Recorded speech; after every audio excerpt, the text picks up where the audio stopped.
Well, hello, everybody, and welcome again to the Bold Vision podcast. This is season three.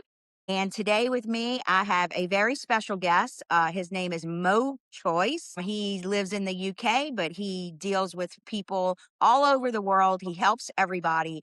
And today we are going to bring you so much value on branding and AI and marketing. I'm very excited, Mo. How the hell are you, Bo? I'm very well. Nice to be here.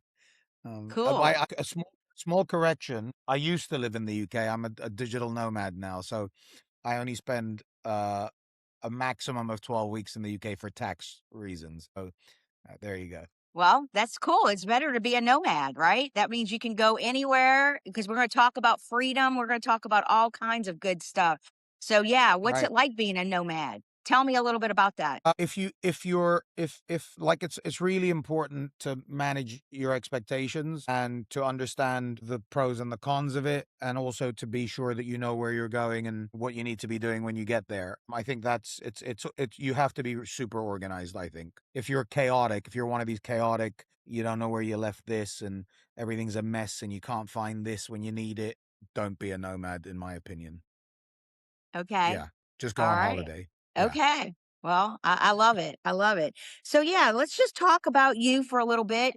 I really want the audience to get to know more about you, about your businesses, what you've built, your brand, and then we'll go into why that is so important for other businesses to understand. Happy to do that. Sounds exciting. Cool. So tell me about your business. Tell me about the things that you've built and what you're doing now and how you got there.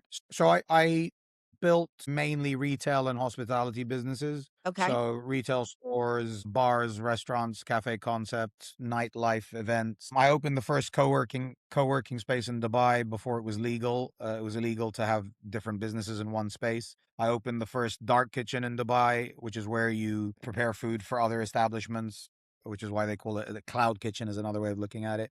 And I was involved in event catering, DJ management. I helped bring some brands over from America to Dubai, China Grill and Asia to Cuba and places like that. And then I gave it all up because I realized I wasn't fulfilled and I wanted a bit more freedom and I didn't want to have to deal with regulatory and government and landlords and staff and HR and investors and partners.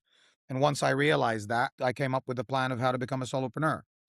And my definition of a solopreneur is I'm doing what I want when I want from wherever I choose to be without having to ask for permission from anybody and without being dependent on any one individual or group of people. I can just live life on my own terms and not have to explain myself to anybody. So I came up with that idea in 2012.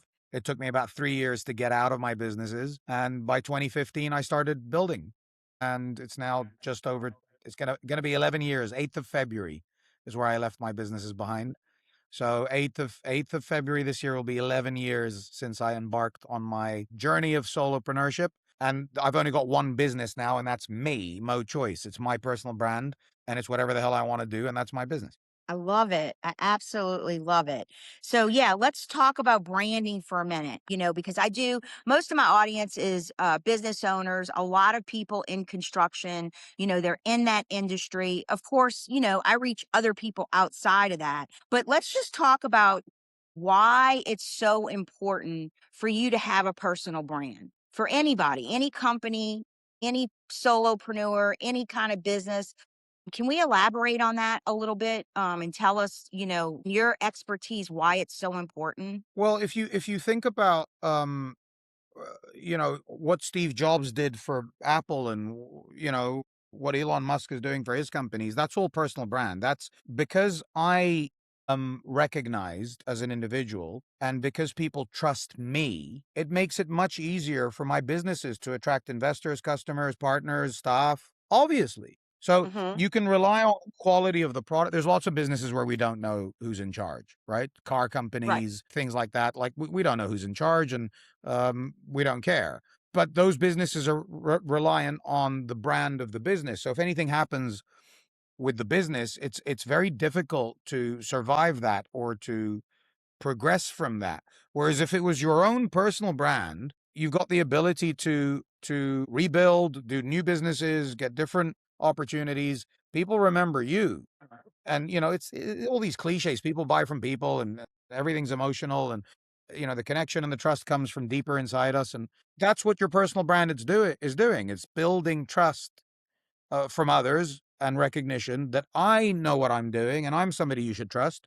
And so the opportunities are therefore endless. No, I don't understand it in any other way. And I wish I knew this when I was 17 instead of 37, because I would have got building my personal brand a lot earlier. And that's not to say I wasn't.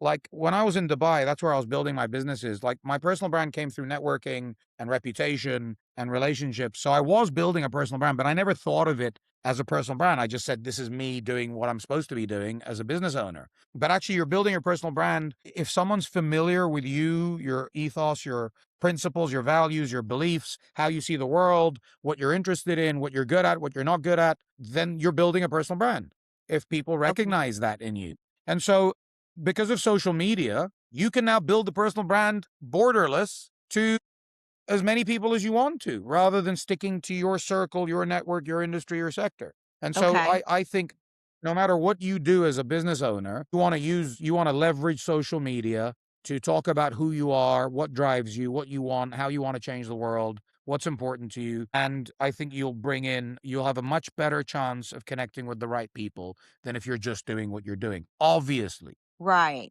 So, in your opinion, and I mean, I've been building my personal brand, talking about the things that mean, have purpose and mean a lot to me, trying to bring value, trying to educate people, about SEO, about Google business profiles, about social media, about posting, about AI, all of these things that I always talk about. And so, if there's a business owner out there that's listening that doesn't really understand like how to build their brand, or are you more visibility? They should be putting themselves out there with video or podcasts or content as much as possible. Yeah, I think if you think about it, Sonia, as an actor, right? Or a politician, like, okay, I don't want to get political, but how did Okay. Trump win the first election? He leveraged social media. He went and talked to people that weren't being spoken to. He tried to tap into the youth, particularly the second time he got, right? He started going on podcasts. So this is all personal branding, right?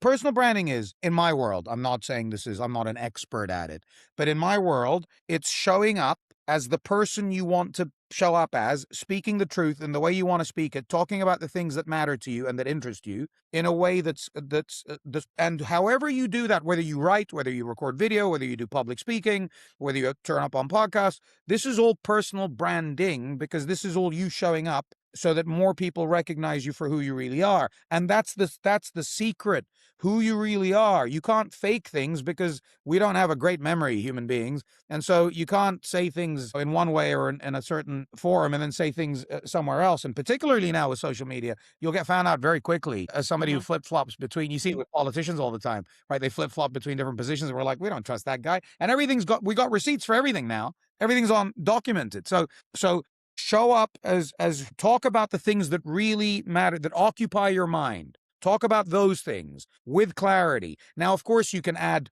comedy and personality and humor and entertainment to it. Of course you can, but you can also be dead serious and build a brand as long as you're captivating the audience, Okay. right? And the only way to captivate the audience is to talk about what you're passionate about, what you're interested in. That's the only way. Not to think about what do they want to hear and how do they want to see it. And it doesn't matter. You can do it in whatever way. You can dance around naked on TikTok if you want. And then people are going to go, oh, that's the guy who dances around naked. That's a personal brand. So whatever occupies your mind, go and do that. Talk about that with clarity. Bring some value to the conversation. There's no point talking surface level crap. You have to be deep in your thinking, and you have to understand your position so you can talk clearly and with clarity. And I think that's how you build your personal brand. I don't think it's more complicated. So I want to summarize, Sonia, what I tell people Okay. when they create content. Three Okay. three things you need. Three things. Show up consistently, because if you're not going to Right. do that, there's no brand. Number two, talk about what occupies your mind, what you're most thinking about. And number Hmm. three, don't lie. That's it. That's some good advice. That's very good advice. I mean, I be think so. yourself, showing up. I say that all the time, being consistent is probably one of the most important things, because a lot of people, they start and they don't really see progress, or they don't they don't think that they are being noticed or recognized, or they're not getting enough followers, or, maybe they're not putting it out there. But, my experience is just like with sales. I mean, how many times do you have to touch a person, before you can Right. actually maybe sell them something or get them as a client? That's Well, this is no different. I mean, it's like repetitive over and over and over and over. You have to keep saying the same thing over and over and over. And it's just the Can way our you world works. can you think of anything that's valuable to achieve, to accomplish, that doesn't require consistency? No, take work and okay, let's say you want to lose weight, right? Well, you can't just go on the treadmill one day and 20 pounds drops off. No, it takes months. And yes, it takes consistency for sure. Just like Great. hard work, just like building a business. I mean, anything takes a long time. Rome wasn't built in a day. Learning to ride a bike when we were kids, learning how to read. Or we had to say the ABCs every day, and then we had to put sentences together every day, right? Discipline and consistency is the key to anything you want to achieve. The discipline to stay focused on and not get distracted by nonsense, and the consistency to keep repeating the tasks that you need to repeat every single day. Your teeth stay healthy because you're consistently brushing, Correct. right? That's all it is. So that's it. Game over. That's the book. Discipline and consistency. And find your discipline and find your consistency, and you'll achieve whatever you want to achieve. No, I definitely agree with that. And another thing I wanted to say is, people don't hire companies first. They hire people behind them. So, building relationships are really, really important. And so for someone, say there's a new business owner, how do they, in your opinion, I mean, what's the best way that you go about building relationships? Well, you have to show, Woody Allen has this famous quote, 80% of success is showing up. Yeah, that's it. Show up. I say 100% of success is showing up as who you really are. I think that's the ultimate success, right? You're being yourself, what you said earlier. Okay. But you have to show up to networking events, panel discussions, reach out to people, talk to them, ask questions, talk to your customers, talk to your suppliers. Don't sit there. I love this because it makes me better than others in terms of my operations. People only reach out when they need something. That's not building a Yeah. relationship. Right? Building a Right. relationship is reaching out when you don't need anything and asking and remembering, hey, how's your daughter doing? Hey, what you were trying to sell a house. Did you manage to do that? Hey, it's just personable, right? Take an Hmm. interest in people. And this is the problem. You can't fake this. So No. the work is to learn how to get curious about people. If you're not interested in people, why? Why are you not interested? That you got a problem. That isn't Right. other, it's like from that show Justified. If you run into an asshole in the morning, you ran into an asshole, but if you keep running into assholes all day, you're the asshole, right? So it's this idea. It's like if you want to be in business, you have to love connecting with people. For You sure. have to love, you don't have to like everybody. That's not what I'm Right. saying. But you have to love engaging, exchanging ideas, talking to people. You messaged me, let's get on a call, let's do it. No problem. Right? No agenda. I had no agenda with you. It's like, let's meet and see what happens. Like, there's no, that's the idea. Now, again, I'm not saying you have to always do that. I get on sales calls. I tell people, hey, you want to get on a call so I can show you how I can help you make money. And I'm going to pitch Right. you an offer. There's no, that's intentional though. That's intentionality. But I only offer them that, Sonya, when there's when there's a rapport, when there's Right. some sort of connection built. So it's one of the reasons I send voice notes on LinkedIn, because you can hear, I love Yes. getting voice notes because I can hear the energy behind it and the intentionality and the tonality. Like that's most of communications it's not the words, it's the way you deliver Right. the words that matter, right? So this for me is basic common sense. Is you build relationships with people by meeting up with them, listening to them, taking an interest in them, asking questions, paying attention. 2 ears, one mouth, Judge Judy used to say, right? Use them in Right. proportion, right? Expand your network. Don't just do the same things that are not giving you any value and helping you grow. And you're gonna know, you're gonna feel that you're now expanding your network because you have more people connecting with you, more people who know you, more people asking about you. That's how you know. That's the feedback from the market, right? The people care about you now. Right. Yeah. No, I love that. I've been sending voice notes for quite some time now, probably over a year, even though I only sent you one voice note and I type the rest. But yeah, I mean, people, when I reach out to them, I mean, that's a good, tip to let people know who are on LinkedIn. I think voice notes go a lot further because I do some cold outreach, with business owners and construction owners, and I want them to hear my voice. I want them to hear the passion, if I'm inviting them on the podcast, or I just want to have a conversation with them and get to know them. And that's why I do what I do, because I do love helping people. I love helping them be successful, with their websites and SEO. And we're going to talk a little bit about AI. We're definitely going to talk about LinkedIn.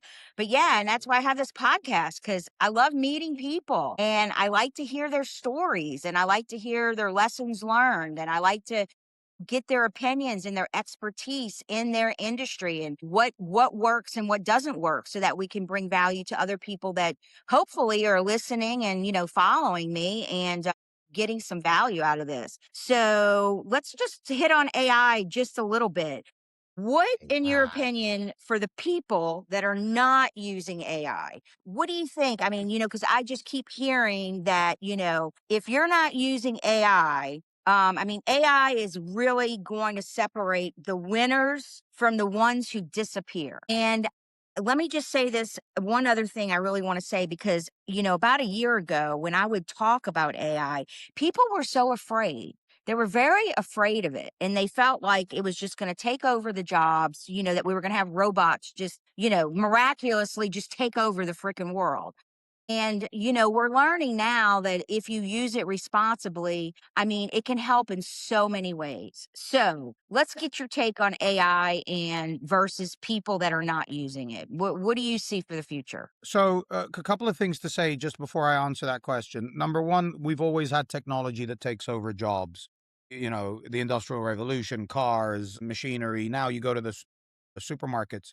What do you guys call them? Grocery stores, and you don't even have to speak to someone. You just go to the till, and you. This has always happened. So this whole thing about it's going to take jobs. Yes, it's going to take jobs. Exactly the same way. Smartphones and laptops and computers. Now, in terms of I don't use AI or I don't want to use AI or whatever it is, that's like saying I don't want to use the internet. I don't want to use smartphones. I don't want to use airplanes. It's like, okay, well then you're going to be left behind. So it depends on what you want to do. Now that's the first thing. It's like it's just stupid. It's here. You have to learn how to use it. Now, if anyone does use it, they'll realize how stupid AI is, and so you wouldn't be afraid. The more I use it, the less I'm afraid that it's going to take over anything. To be honest with you, but that could change. That could change very quickly because obviously the speed of which it's learning, and we don't know how far potentially it can go. That's another thing to think about. It's like, what can it do and what can't it do? It can't read images properly. It doesn't have the emotional connection. It's using its information from everybody. So, you know what I mean? It's like, it's very hard. Why is business so interesting? Because the market's changing constantly, because the market changes as people change their likes and their thoughts, and new products come in and new ideas and new regulations. And there's 8 billion of us in the market. So the market's constantly changing. It's like the butterfly effect idea. It's like someone does something and then suddenly there's a ripple effect and the whole market changes. And we know this is true because otherwise what worked before would always work. If the market wasn't changing, the marketing would always work. The same marketing, the same kind of fashion, the same kind of food, the same kind of music, the same kind of movies would always work. But it doesn't work because people get bored of things and desensitize, and they want something new. So we have to keep refreshing the market. What AI is doing is it's trying to understand the entire market and then giving you one answer. How? The market's always changing. So AI is there to help simplify our lives. It helps me brainstorm. It helps me rewrite things. It helps me give me ideas about, do you think about this and that? That's where it helps. Now, to your question about how to use AI, you have to start to talk to it.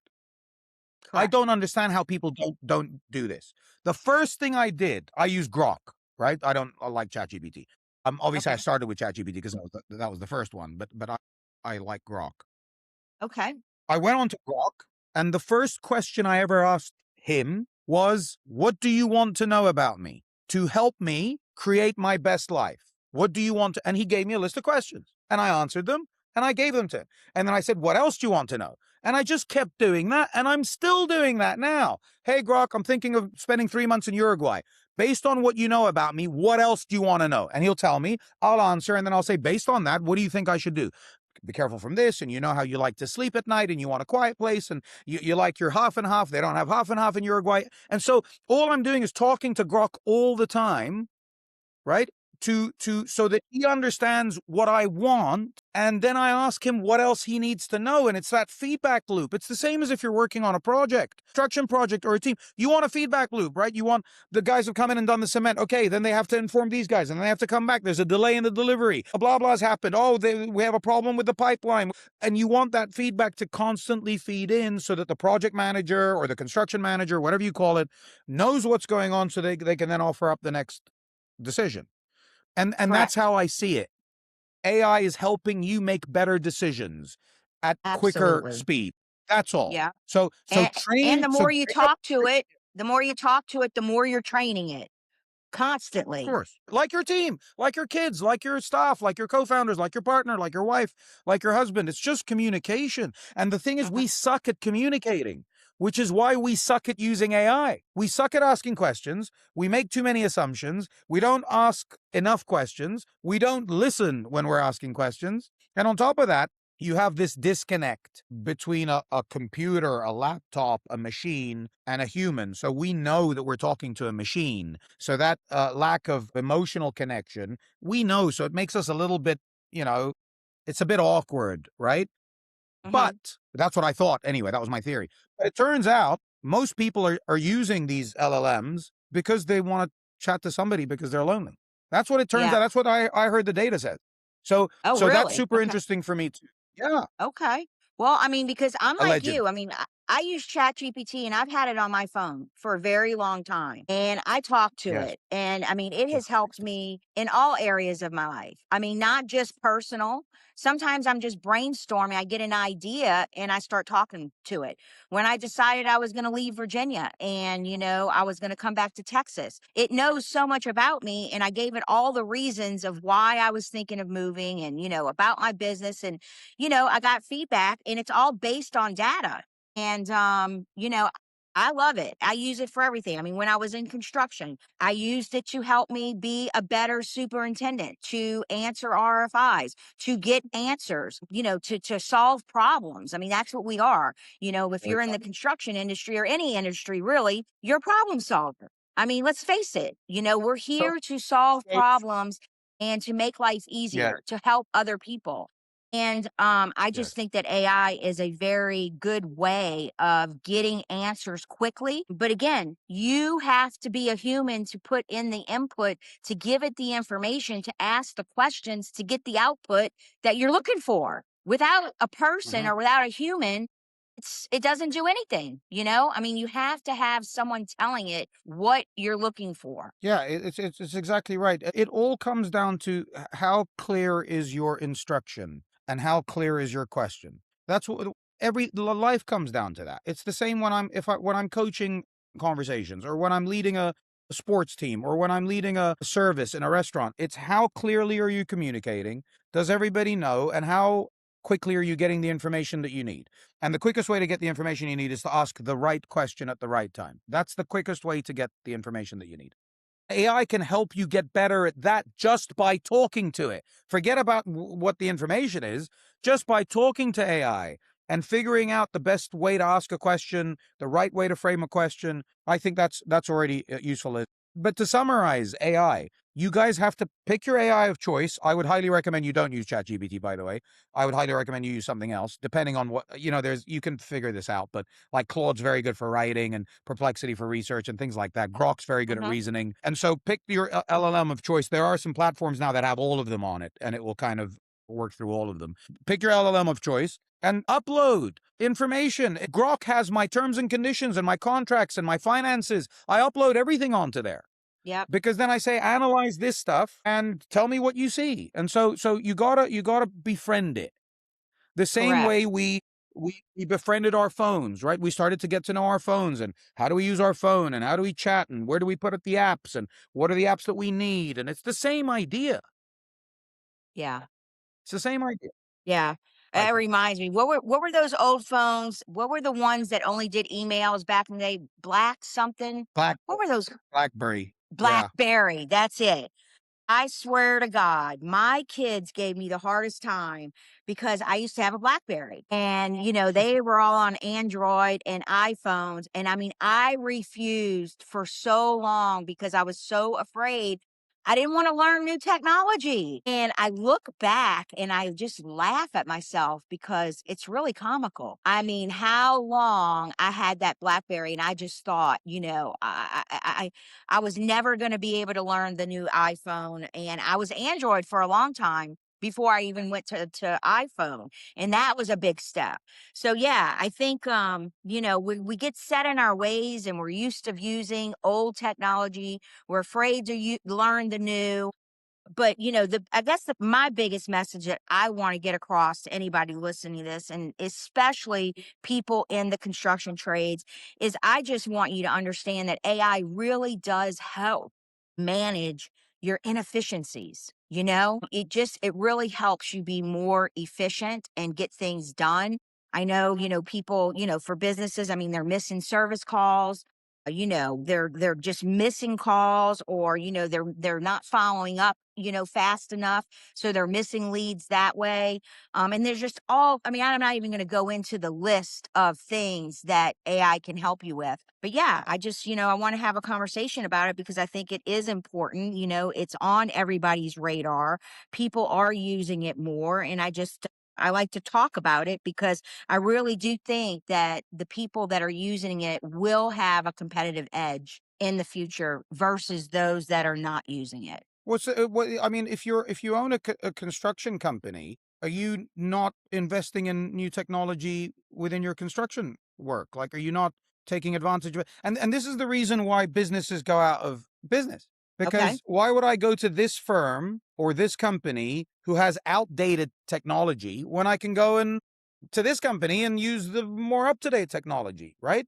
And so Right. anyone who owns a construction business knows this. And if you're set in your ways and you don't want to adapt, you're going to die. There's no standing still. You either evolve, it's the survival of the fittest. You either evolve and adapt to the new environment, or you die. So if you're ready to die, don't evolve and don't adapt to any new technology and die. No problem. The market doesn't need you, actually. You're Correct. irrelevant to the market. You're of no use to us. Yeah, that's about as honest as you get. To say, to put it bluntly, I agree with you I think 100% so. for sure. I think so. Cool. All right. Well, let's talk about LinkedIn for a minute, because we had a conversation and it was very funny, when we first talked before I asked you to be on this podcast. Well, I mean, I'd asked you to be on the podcast and, we talked just to get to know each other a little bit.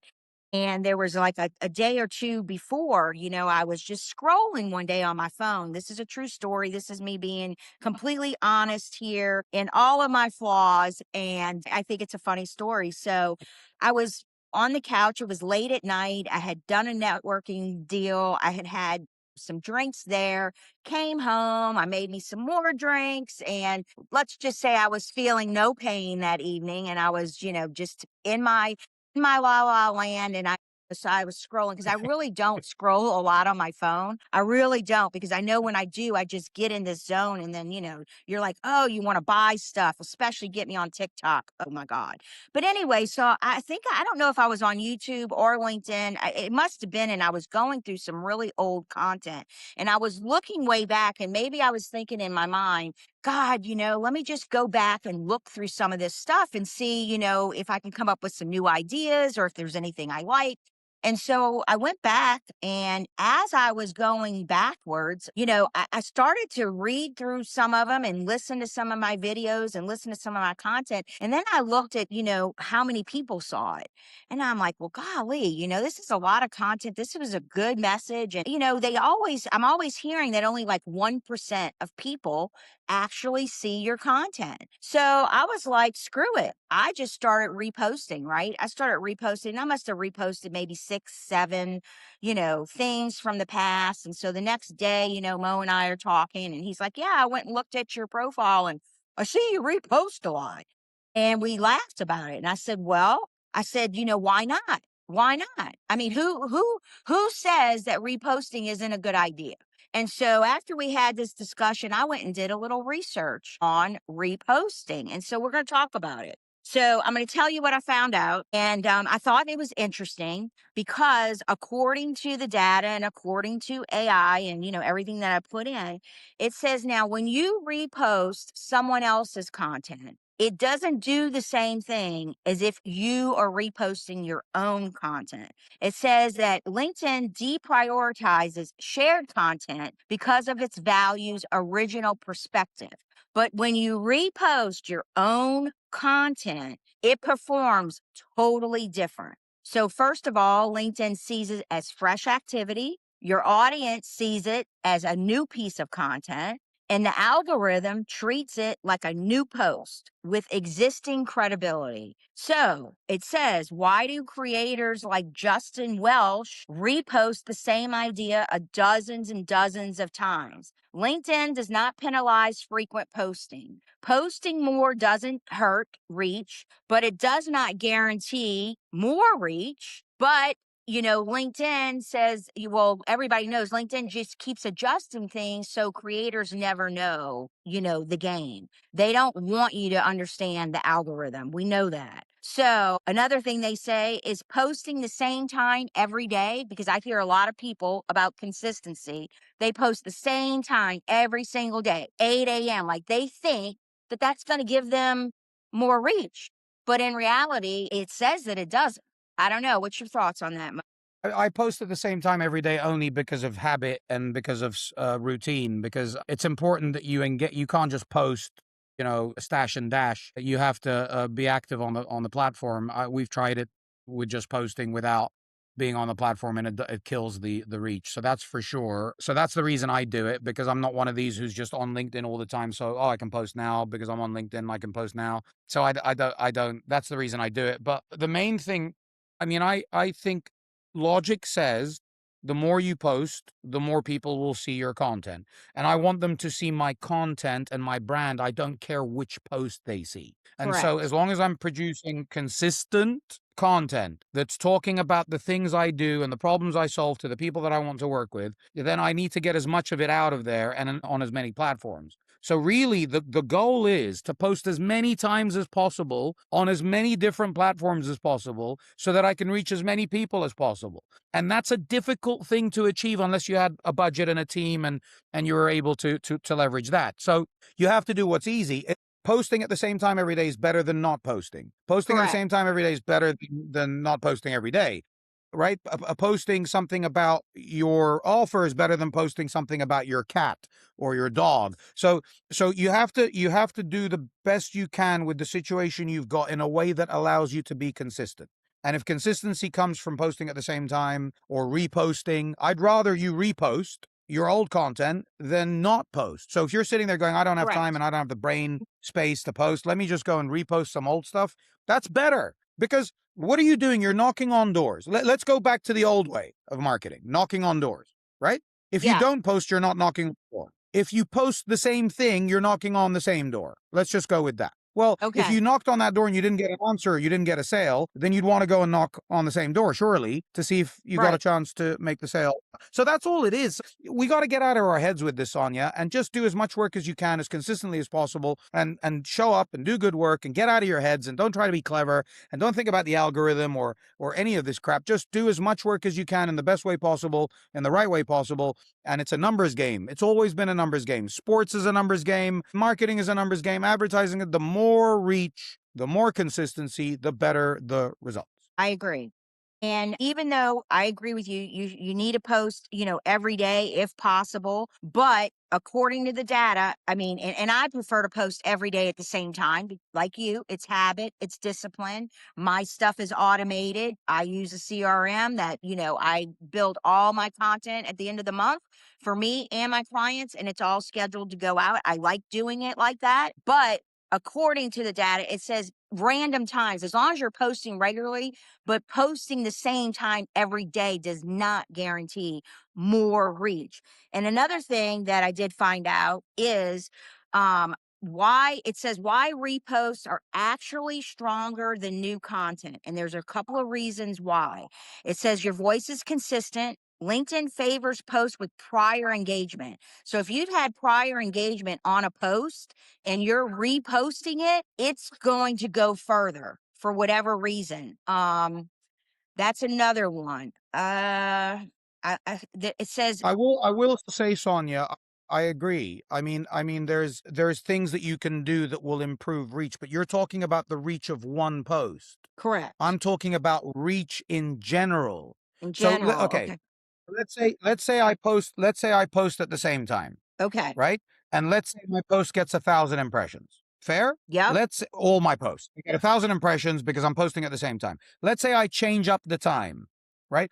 My second post gets now what, 1,200 impressions, 2,000 impressions, just say, right? Let's say we double because we changed the time. Okay, but I'm going to get 2,000 if I post twice. Okay. That If I makes post three sense. times, I'm going to get 3,000. So Okay. it depends on how much extra reach you're getting, because it's about total impressions from total users, not just one post. How much reach can I get with that one post? So Okay. so that's the key. It's all, look, at the end of the day, what matters? Am I booking in? Am I for me? I'm Exactly. not saying Is your everybody's like, calendar full? if my calendar is full, I don't need to change anything. So if your Correct. calendar is not full, or you don't have enough engagement with what you're doing, you have to do more of it, or you have to do it better. That's all, Sonia, you're Correct. saying. We either have to do it Correct. better, or we have to do more of it. The problem I have with this, how do we hack the algorithm? And these are shortcuts that we're looking for, and I don't think it's the right mentality. It might work for posting, but the mentality of shortcuts, right, is not the right one. The mentality of consistency is the right one. And so Correct. if you can get consistent with your posting, forget about all the other noise. If you can be Right. consistent at posting at different times, great, then post at different times consistently. Perfect. That's the key, I think. That's the message I'm trying to get across. Exactly. No, and I believe mindset. I mean, I'm all for always making new content, posting regularly, being consistent. But just knowing that if I do repost from time to time, it doesn't look like I'm being penalized for that. So just wanted to say that, Right, right. anybody that wants to repost content, especially if you think it was very good, go for it, go for it and see what happens. Do your construction, the people in your audience and construction and stuff, do they post on LinkedIn? Yeah. Yeah. I mean, I see a lot of people posting. I mean, yeah, like there's concrete companies, remodelers, there's a painter. Oh my God. He's on there all the time. He videos his crew. I mean, there are quite a few Amazing. very, very active construction businesses on there. Amazing. That's really You'd cool. be surprised. You'd be surprised. Yeah, and more and more. And I'm seeing more and more, much more than I did, a couple of years ago. I mean, people are getting the point. They are getting the message, that people want to engage with video. Video is what's in. And the more video that you can do, I mean, if you are laying floors, I had a floor guy that he was actually on my podcast. He's someone that I met at a BNI, and he owns Footprints Flooring in Virginia. I mean, this guy is on it. I mean, Facebook, LinkedIn, Instagram. I mean, I was seeing his stuff after I became friends with him, and I was like, oh my God. And so when he was on my podcast, I'm like, dude, you got to talk to these people. Like, how do you find time to do this? And he's a review fanatic. I mean, he's only been in business like 15 months and he's got like 75 or over 100 reviews. And I asked him, I'm like, how are you doing this? And I mean, it's a priority for him. Like, he understands that engagement is really important. And so his crew, I mean, every day when they're laying floors or carpet or whatever they're doing, they are videoing. Like, that is part of their job, not just to go in and lay floors. They know that they got to take a video at the end of each job and that they need to give that to him to post. And the same with the reviews. He's like, when I go to get these people to pay me, before I even let them pay me, I make sure they give me a review first, or I put it on the invoice or whatever. I mean, you got to ask. So some people are very, what's the word I'm looking for? It is possible, but you just got to get out of your own way. You got to have the mindset that you know you need to do this, and you just need to make the adjustment and get aligned with your team and with your employees, and you got to get them on board. Wise words, Sonya. Wise words. I agree. I agree. All right. Well, I don't know. What else you want to talk about? Anything come to your mind before we start closing a little bit? We've been going on about No, 35. no, I think we're good. I think we covered a lot there, and just to maybe summarize it all, building your brand with consistency using content and AI. There you go. Find a way to Yep. build your brand consistently by using content and AI, and just embrace it, man. The world is the world. The world doesn't give a shit about your feelings and your opinion and what you are, resistant to. She doesn't care. She's going to do what she does, and she's going to wipe you away if you're not playing ball, and she will reward you if you do play ball. So play ball with the market is what I would say. Agree. And I'm just going to add my takeaways in my own words. So if I have anything to add to that, yes, build your personal brand. Even if you don't feel ready, just start. Okay. Just take the imperfect action. Repost your best content. Your audience never saw it the first time anyway. So don't feel bad if you want to repost. I'm all for it. Adopt AI systems now or get left behind. Like we said, you'll be gone and we don't want you to disappear. So you need to adapt and align your personal vision and your business mission with your own values. So, with that being said, I am Sonya. I'm your host of the Bold Vision podcast. And I want to thank Moe Choice for joining us today. I hope that everybody got something, some kind of value from this conversation, from this podcast. So, Mo, if people want to get in touch with you, I'm going to give you the opportunity to let everyone know how to contact you if they want to know more about your services and get you to help them. I love that. Thank you, Sonia. My permanent residence is LinkedIn. So all you have to Mm, do is find me on LinkedIn, Mo Choice. I run a live masterclass quite regularly about how to leverage LinkedIn. And you can leverage LinkedIn to get whatever you want: investors, staff, jobs, partners, real estate, Bitcoin, gold, whatever you want, you can get it on LinkedIn. And so all you need is to learn how to use LinkedIn, how to create your profile so that it's clear what you're looking for, and how to go and reach out to the people that you're interested in reaching out to. And I show you how to do that no matter what your status is in this live masterclass. And I'd like to offer your listeners a couple of bonuses if they sign up on the link that I'm going to give you, which is moechoice.com, moechoice.com/podcast. If you sign up on that because of Sonya, because you're a listener of Sonya's, you'll get some fast action bonuses as well on top of the sign up. And then I'll see you live on the masterclass. That's awesome. Well, I hope people will jump on that. I know I certainly will. And I'm really glad that, you and I have had this opportunity to connect. Hey, I'm always about learning. And, I'm never the smartest person in the room. I'll be the first one to tell you that. And I don't want to be. I want to keep learning, keep evolving, and keep helping people. That's my mission. And you can follow me on YouTube and LinkedIn as well, everybody. So thank you. And we'll see you next time on the Bold Vision podcast. We'll catch you next time. Thanks, everybody.